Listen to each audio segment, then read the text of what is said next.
Hello, I'm Karina. And I'm Jamie. Welcome to As Told by ADHD. This podcast is a brainchild of two best friends with ADHD who share a passion for learning and a knack for finding the most fascinating tidbits of knowledge. Each week, we embark on a wild and hilarious journey of discovery as we dive headfirst into topics that pique our curiosity. From dark folklore to bizarre statistics, cultural ceremonies to famous dead people, we're here to entertain, educate, and tickle your funny bone. This week on As Told by ADHD, we're going to be telling you some forgotten children's stories. I'm so excited. You're excited about this one? Yes, I'm super excited because the creativity level that people had to have because of forgotten, which means they were told a really, really, really long time ago, which means like peak, I'm sorry, I'm not trying to offend anybody, but like peak creativity, right? Like everything was new. Everybody was trying to come up with like the new this, the new that, like a story that's creepier than like this popular story. People literally made money back in the day going from town to town to country telling stories. So, I was so excited to do this one. But also, like, people were trying to scare children. The heck out of them. Like, now you see, like, be kind to everybody. But back then, it's like, hey, bad children, bad things happen. Literally, like, your insides will be pulled out if you basically disrespect your mother. Yes. Okay, so let's go ahead and get into it. Okay. Evens or odds? Odds. 5. Yay! Ooh, ooh, ooh, ooh. We've broken the curse, everyone. Whoop, whoop. Okay, we're on a roll. Let's get into it. I'm ready. Okay. Before we get into it, I would like to introduce you to Tiny Tim. Hi, Tiny Tim. Hats off. That's all. Thank you. For those listening, I have a frog mug with a little wizard hat. He's cute. It was her latest Target find. And it makes me so happy. I cannot tell you how happy this mug makes me. It's the little things in life, especially right now. It's such a little cutie. Oh. Our thing, Anyway. too, I forgot how it came to be, but our thing has become a frog and a knife. So, like, if we don't say, like, oh, love you, like, blah, blah, blah, we said a frog and a knife, and it's like... It's because we were going to get that tattoo. We were, but it, like, became still a way... It became the way we said, like, love you, or something. Instead, like now I have... Or, like, I'm with you. a ghost with a knife. She does have a ghost with a knife. And I have a clover, and then I have her handwriting over here, so... And I have her handwriting right here. She's got the cutest handwriting. Oh my goodness. Wow. I would show it. I would have to. Yeah, you'd have to take your clothes off. Don't do that. This is not that kind of podcast. This is not that kind of podcast. If you're here to see no clothes, get out of here. Not for you. Somewhere. We're here to tell you weird shit like forgotten children's stories. Let's go. Okay, so today's tale comes from 17th century France. France. Ooh. I love a good France story, okay? I cannot pronounce this writer's name very well, so I'm going to try my best. The writer of this story is named Madame Marie Catherine d'Aulnoy. D'Aulnoy. It's D'Aulnoy. D'Aulnoy. Yeah, D'Aulnoy. D'Aulnoy. We tried. Anyways, that's the only time I'm going to say it, so it's fine. But she was one of the first women to ever write fairy tales. So we got to highlight that because people forgot her story, and it's my duty to tell her story. So, are you ready? We love women. Yes. We love women. Yes, but we're also straight. Woo! Yeah, but like women are like... I'm kidding. If I had a choice, but I don't. Yeah. Sorry. Her story, called The Wonderful Sheep, was published in 1697. And this era is the same as Cinderella and Sleeping Beauty. So they were written Got and published overshadowed. around these time.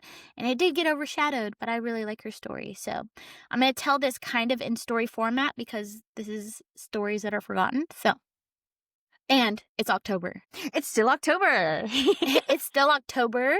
And because we're getting into the spooky season, I'm going to tell it in like the spooky way. Okay. Pretty much. So I had a lot of fun like rewriting this stuff to sound I did the same thing. Yeah? Because like if I were to read my whole thing, it would be like over 30 minutes long because it's a short story. But I like condensed it and I like made it to where it would be like 15-ish minutes.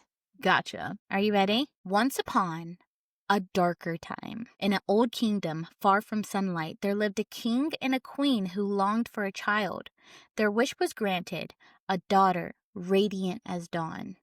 They named her Princess Miranda, and at her christening, the royal court sparkled with jewels and laughter. But one fairy, who was uninvited, arrived in fury. She was old, forgotten, and her pride was severely bruised. With this pride being as bruised and as hurt as it was, she came in with a hiss of envy and cast her curse. When your daughter turns 7, queen, your heart shall beat its last. No. So the court fell silent.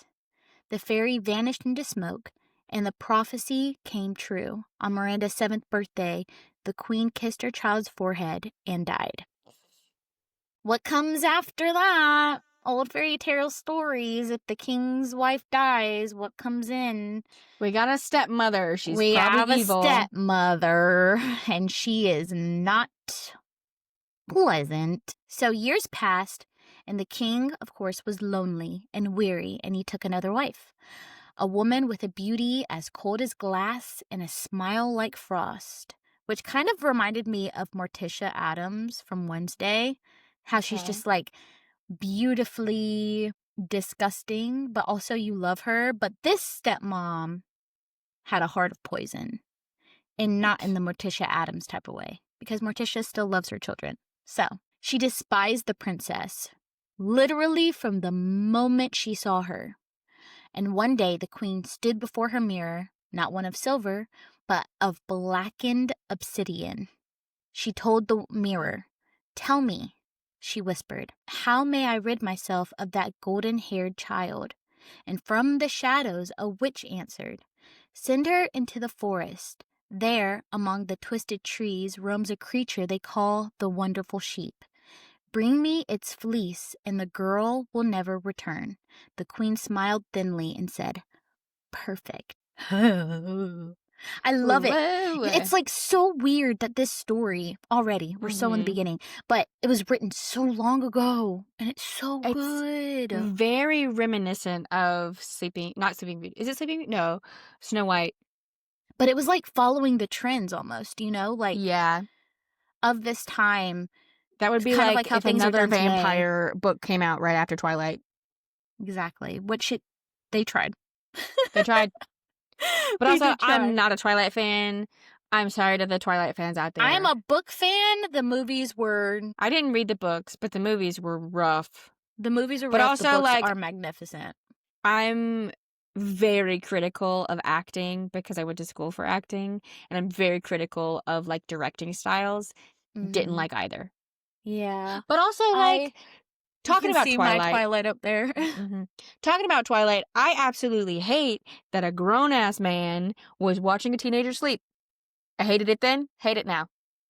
Anyway. That is creepy. It is very creepy. Mhm. I will agree with that. So, the next morning, the stepmother called the princess and said sweetly, because she was manipulative, "My dear Miranda, will you fetch me a lock of wool from the wonderful sheep?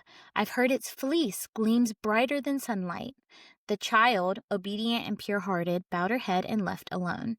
She wandered through the darkening woods until the trees seemed to whisper her name. Then, in a clearing bathed in eerie light, she saw it. A sheep of gold and silver, its fleece shimmering like moonlit metal, its eyes deep and knowing. "Do not be afraid," it said. Its voice was soft, not a beast growl, but something ancient and sorrowful. "I know why you've come, Princess. Take a lock of my wool and go. But if you are ever in danger, return to me." She did as it asked, thanked it kindly, and went home. Okay. Okay. Hold on. Can we? What did the mirror say to the mom again? It said, if you go, it didn't really say her. It said, "Bring me its fleece," so it's wool, Well, no, "and I'm the girl saying will what never did the? return."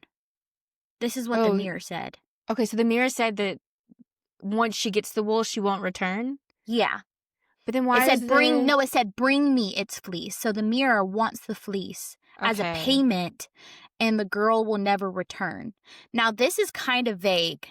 So, It's since very it gave it vague. its wool, maybe it saw the evil act that was wanted of its wool and saw how pure-hearted this little girl was and didn't want to bring it harm, instead of wanted to do something else. But I Okay. will find out. Okay. So, again, let's remember the obsidian mirror told the stepmother, didn't say "stepmother go," did not say "princess go." It just said, "Bring me fleece and the girl will never return." Okay? Mhm. So, the girl comes back after that conversation with the wool, and as soon as she walked back into the castle perimeters, the queen was ticked. The Mhm. queen's envy, it said, or the story says, the queen's envy ignited at the sight of the golden fleece. "If such a creature lives," she spat, "I must have it." Ugh. Mm-hmm. Just let it be. It's just hanging Let it out. be. Yep. She sent her huntsmen into the woods to capture it, but when they found the sheep, its eyes flared like twin stars, and their arrows turned to smoke. They fled shaking. Furious, the queen summoned Miranda again. "Go back," she commanded. "Tell the creature to come to me, or you shall never set foot in this palace again." With tears in her eyes, the princess returned to the forest. Poor baby, she's just so young. Yeah. Because she's like a preteen at this point. Mhm. And unfortunately, back in that time, children had to take on adult roles really Yeah. early, unfortunately. But anyways, Unfortunately. Child labor. still a thing. Why? Oh, why? Why? Anyways, the Princess Miranda, went back into the woods, and the wonderful sheep was waiting on her. The sheep said, "Your stepmother's hatred has blackened the world around you," it said. "Come and live safely with me." It led her through a secret veil of fog into a hidden palace made of crystal and roses, where time itself seemed to sleep. So Never Neverland. She went into Wonderful Sheep Never Neverland. There, for a while, Miranda lived in peace. Flowers spoke her name, music played without hands. She should have been happy, but every night she saw the sheep pacing the garden, and its eyes filled with sorrow. At last she asked, "My friend, what pain hides behind your silence?" The sheep lowered its head. "I am not what I seem. I am a prince, cursed by the same fairy who doomed your mother. I will remain in this form until a king's daughter loves me truly, not for my beauty, but for my heart." Aw. Okay, so Mhm. this is hitting all the fairy tales. We got uh Snow White, we got Sleeping Beauty because of the fairies, we got um what's the one? Beauty and the Beast. Yep. We're getting All of all of them. them. And then those, you have to think, like, those stories kind of had to get inspiration from other things, right? True. So, I mean, that could have been a way too for them to attract people. It's like, have you ever heard of Beauty and the Beast? Well, here's a tale that's similar or Mhm. something like that. Because Yeah. like big readers nowadays, movie lovers and stuff like that, there's like a certain genre that they will try to stick with because they loved it so much. So Right. it's crazy how the world tends to just like repeat cycles Right. with stuff like that. But after the sheep told her the news of his fate, she cried. "My heart is already yours," she whispered. "You have shown me nothing but kindness." At those words, the sheep trembled. Gold turned to flesh, wool to silk, and before her stood a young prince, radiant and alive. But even as joy filled the palace, thunder cracked above them. The wicked queen had followed her, cloaked in storm. "You defy me?" she shrieked. "Then perish together." She raised her wand. She's magical all of a sudden, by the way. I don't know if This she is the asked the fairy. obsidian mirror. She's the fairy. Yeah, I don't know if she asked the obsidian mirror to, like, give me storm powers and let me wave this little wand to kill people as I want to. Do it now. I think she's the I fairy. brought you some wool. Give it to me. But she was all of a sudden a witch. So she raised her wand, but before she could strike, a flash of light cut through the air, and the fairy of the curse appeared.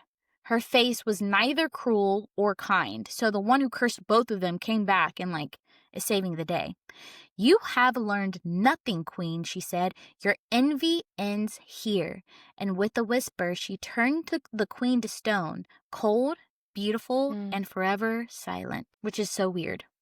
Because really weird. The fairy cursed the prince, Mm-hmm. cursed the daughter. Mm-hmm. Stepmom comes, and I guess they've crossed paths, but I guess out of all three, the fairy hates the stepmother the most. And then turns into Medusa. And then turns her to stone. Hell yeah. Here we are. But the prince and Miranda, they returned to her father's kingdom where the king had been crying, depressed, brainwashed. But after the witch stepmother left, he was just like, "Where's my daughter? Where's my daughter? Where's my daughter? Where's my daughter?" And when he saw her, he had this overwhelming desire to hold her, cry, and, like, never let her go. He's like holding her as tight as he can.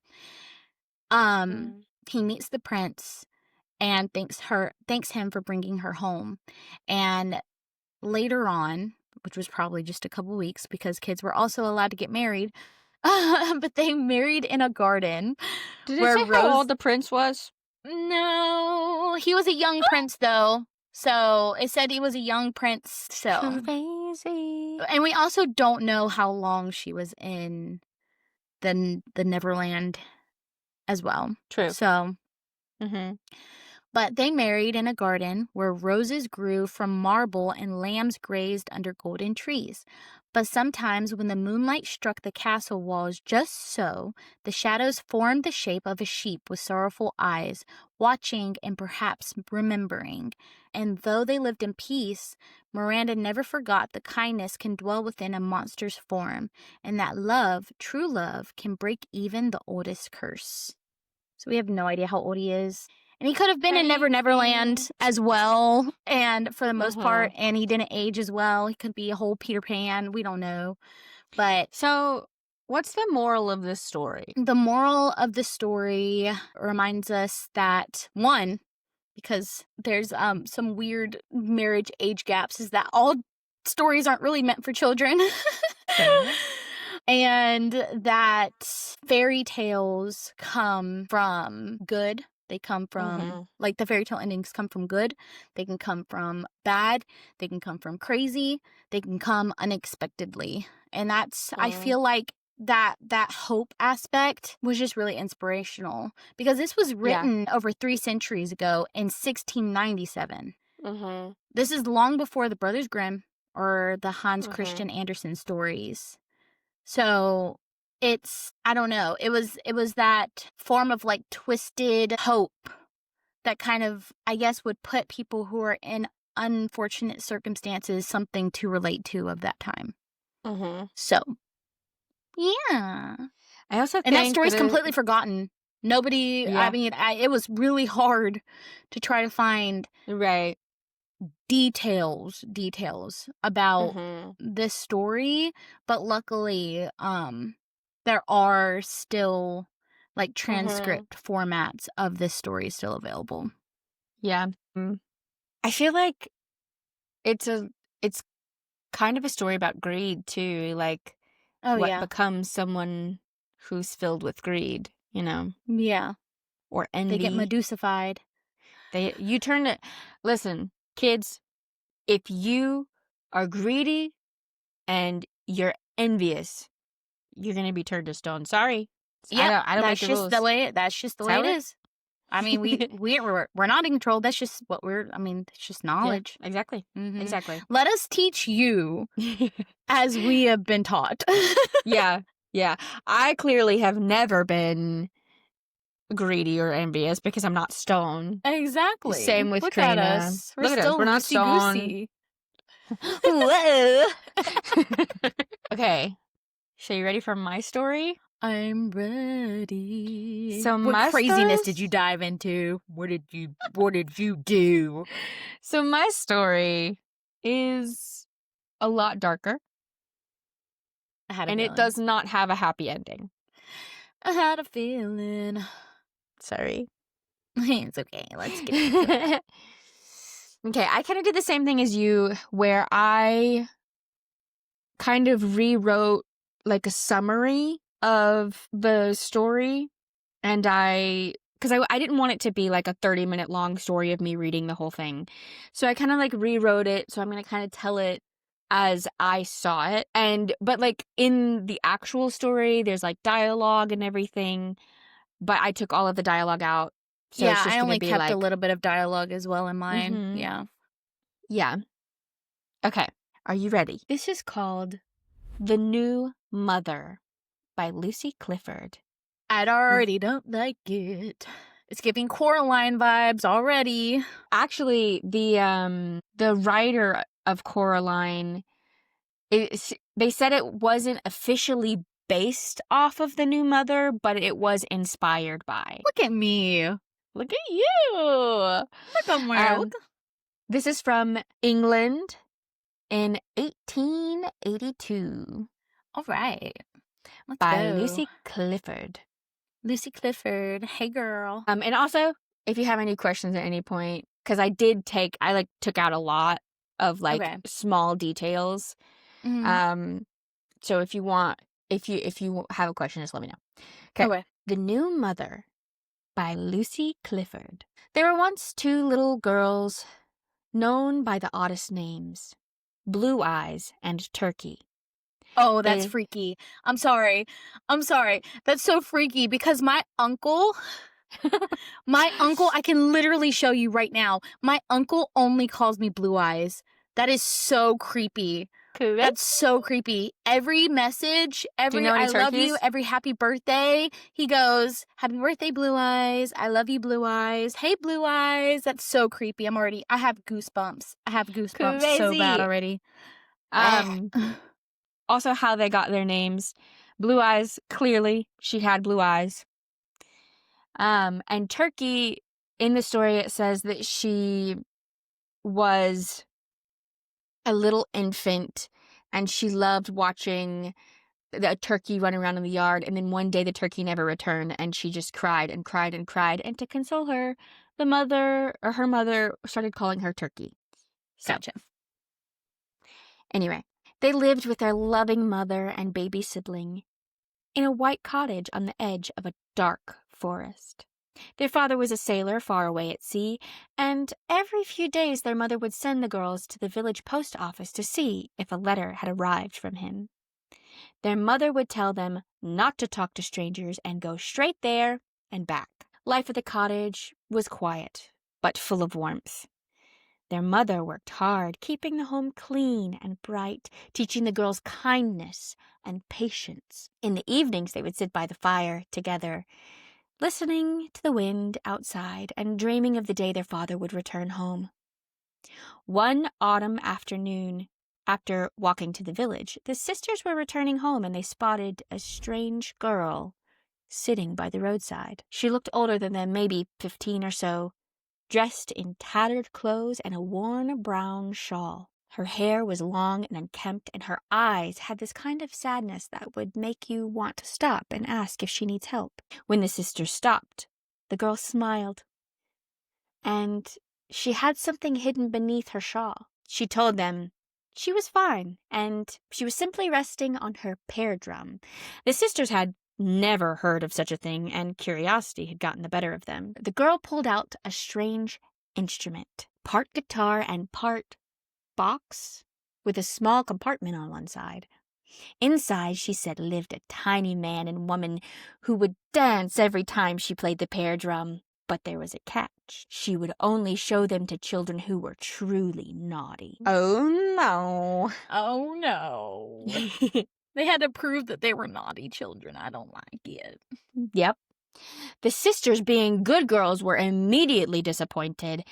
They were proud of their good behavior, but the idea of missing out on something so magical filled them with frustration. The strange girl left them behind, and all the way home the sisters couldn't stop thinking about the pear drum and its tiny dancers. That night, the thought consumed them. They began to wonder what it would really mean to be naughty, just for a little while. When their mother called them for supper, they ignored her. They spilled their tea, broke their mugs, and shouted at each other. Their mother was shocked. She asked them what had come over them, and the girls, frightened by their own mischief, told her nothing was wrong. But she could tell something had changed.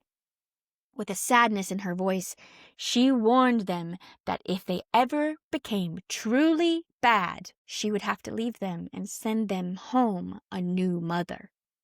One with glass eyes and a wooden tail. Wooden tail? A wooden tail. What type of kinky crap is that? I don't...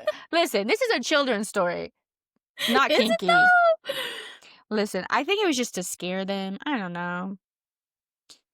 The sisters tried to brush off the idea. It sounded truly strange, yet the warning lingered in their minds like a shadow. The next day, they found the strange girl again, by the same pile of stones. They told her that they had tried being naughty, but she only laughed. She told them you hadn't been nearly naughty enough.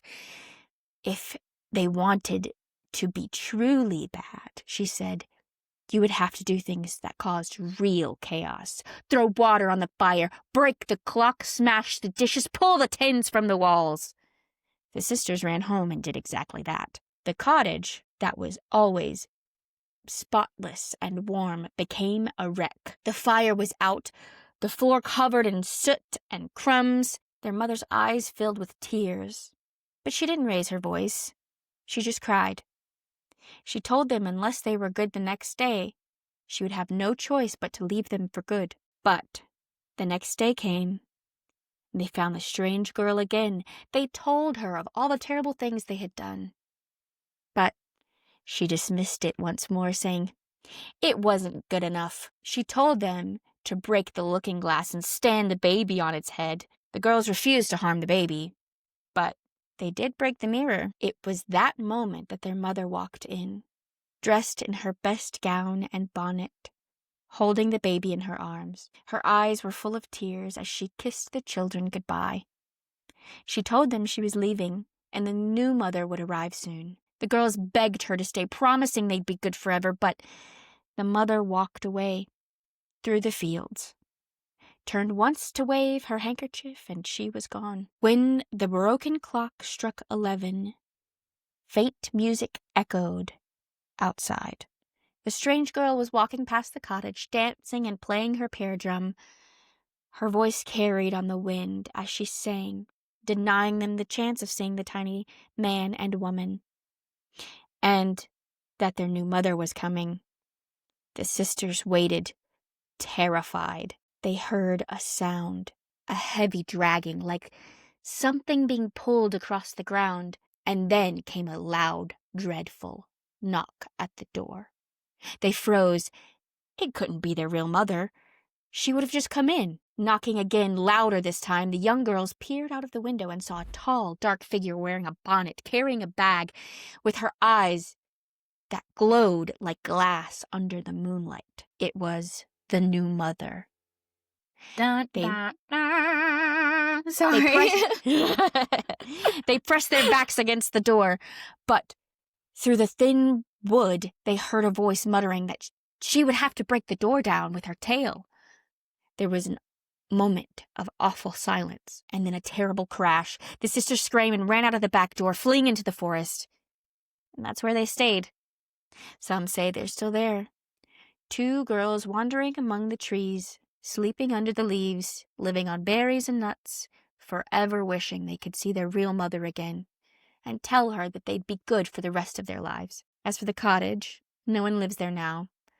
The door locked, windows dark, but sometimes, when the night is still, people passing by say they see a faint flash of light from out inside, the reflection of glass eyes, and hear a dragging sound, something wooden being pulled across the floor. The end. Ugh. So That's gross. I'm sure you can see the connection to Coraline. Yes. I want to know, like, are they saying the girls haunt? Are they a negative No. energy? Are they a helpful energy? Well, it wasn't really, I mean, that's just kind of how I interpreted it, right? But it was more of like the girls would like just kind of like go back and forth to the house to see if their mother had returned, and then they would go back and like, so. And their house was still filled with a rotten wench. Rotten wench. And type. like I saw some depictions of this, and oh my god, she's scary. Like by glass eyes, Really? it's not like glass eyes. Like it doesn't look like an eye. It's like glass eyes, like super round, like crazy. But I feel like the moral of the story is that curiosity isn't evil, right? Right. But to ignore guidance out of like pride or impatience could have lasting consequences. Like Oh, your absolutely. actions have consequences. Yeah. And sometimes those consequences last forever. Unfortunately. And obviously this was just to scare children into being good children. But at the same time, I'm like, Yeah, it also could be a story on pointing out manipulation. True. It could. But I don't know. Clearly the author was trying to manipulate children. Right.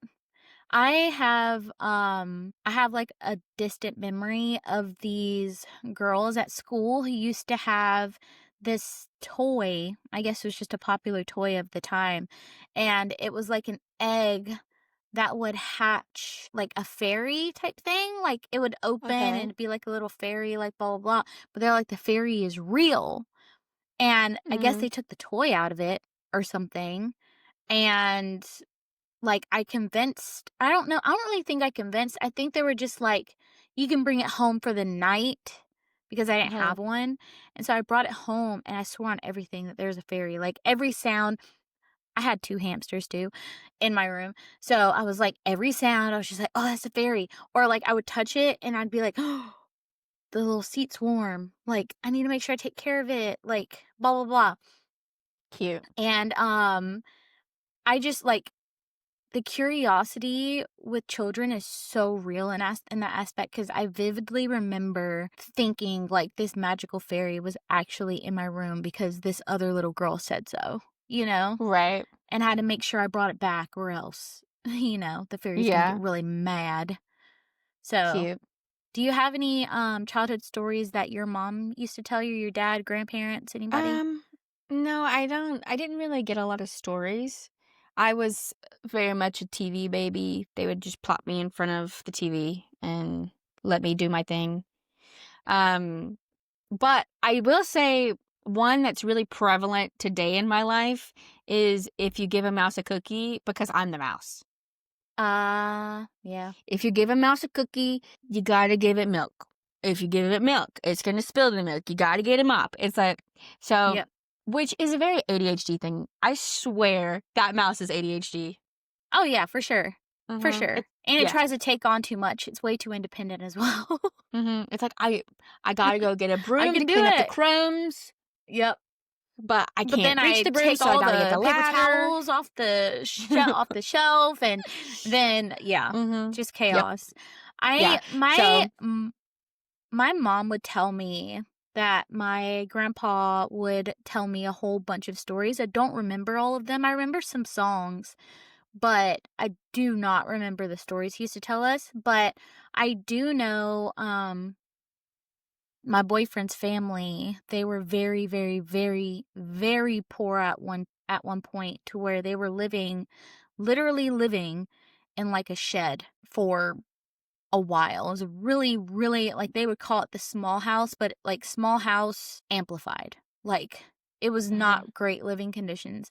And so they had to be creative. They didn't really like have, TVs to watch like that. They were just outside kids.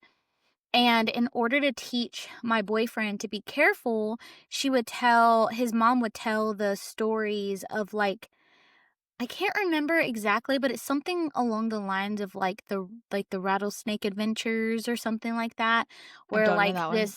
this boy, well, no, she made him up. Oh. She would just like make up these stories to kind of like teach him to be careful, teach him, against lying. Like, if something, it's kind of like one of those things that you would see like a Mhm. cartoon mom nowadays, like for a children's show, trying to teach their child, Mhm. lessons, but not in like a type Yeah. way. It She would do that with like these stories, and I wish that I could. She just like briefly told me, and then she told my boyfriend those stories, and then told his son those stories, and it's super cool. It kind of makes me want to do Mhm. it as well, because like the kids will love the stories, Right. especially if they know that it's a story just for them, Right. and these I've stories made up would be just for him. So, I made up stories for my niece and nephew before, but I don't remember. I just make it up. yeah. But also, like, when I do D&D, I'm like, oh, we're improving. I got to come up with something. Yeah. Pretty much. And the only reason that she remembered some of these stories is because she had to be able to tell them over and over again, because that's Yeah. something that kids do. They want something over and over and over and over again. Uh-huh. So a handful of stories she does still remember, like, for the most part, because she had to tell the same story all the time. But it was like something that involved, like, it's like the rattlesnake adventures or something like that. So Uh-huh. That's it's like a cute. boy, and he would like Uh-huh. come in contact with the rattlesnake, and something would happen, like maybe the rattlesnake lied, or the rattlesnake got mad, and like if a kid was like to hit another person, but like it bit you with venom, because like you said this meant, or bit you and you got venom in you because it did this bad thing, or you did this bad thing to Uh-huh. them on purpose, or like, something like that, like teaching consequences. Yeah, but anyways, it's super cool. Yeah. Hmm. Um, all I did as a kid was um watch Blue's Clues um and Disney movies. So that's where I got all my stories from. But I will say, like, I think the one movie that's super nostalgic that I think has some pretty good lessons is Annie, but the Mm, 1999 version. mm, Cuz it has that's a a good one. okay, if you left theater, Annie from 1999 has a Broadway studded cast. Like, has Audra McDonald, it has Alan Cumming, it has Christian Chenoweth, it has Kathy Bates, who isn't really Broadway, but it's got all these people in it, and you're like, crazy. It also has Sarah, she was a little girl then, but um Highland? she was in Modern Family. Highland? I think it's Yeah. Highland, right? Mm-hmm. She's in it. She does a little tap dance. It's so cute. There you go. Anyway, love that movie. It's my favorite Christmas movie. And yes, it's a Christmas movie. It's kind of like how the Harry Potter series is a fall series. Yeah. No other time of year to watch Harry Potter except for in the fall. You better That not. that's in I'm gonna watch it when I want to watch it. No, you're not Yes. allowed. I'm gonna If watch. then I'm gonna watch Annie in the summer. You can, because it's a good movie. Anyways, what are you guys getting into leading up to Halloween? Yeah, what are you What are you guys doing? You got gonna parties? do? Tell Do you us have any some creepy parties? stuff. Or not. That's true. Or not. But what do you have? Do you have anything creepy planned for this month? Mm-hmm. I'm Yeah, asking you. tell us. I'm Oh, actually me? asking you. Oh, I thought I was like, yeah, tell us. No. um, hmm. This, no, not really. I mean, there's one. Halloween party I was invited to, but I've been told that there is going to be cinnamon treats. And for those who don't know, I'm severely allergic to cinnamon. If I smell it, my throat starts swelling, so I may not go. Or maybe Yeah. maybe I'll ask them to like have it in a specific room that I don't go in. So Right. But even then, if people are playing games and stuff and they yeah. touch the cinnamon and Well, it's mainly like if I smell it, like, because like I don't see myself touching anything that has been around the cinnamon. But if it's like warm, like if it's a warm apple pie or something, and I smell it, then I'm gonna have to leave. But we'll yeah. see. We'll see how it goes. Maybe I'll Yeah. just stop by and be like, "Hey, everybody, look at our costume." And then goodbye. uh, Peace. mhm. But since I'm a mom, I just have a lot of kids activities planned. I don't really have the energy to go out at like late at night and do any like spooky things. But I do heavily enjoy bringing my kid to all of the holiday things because he loves it. He loves trick-or-treating. He loves trunk or treats. He loves like Halloween bashes. He loves the pumpkin patch. He loves all of that. And I love seeing him happy. So You know, that's what I'm going to be doing. maybe I'll do a Harry Potter marathon.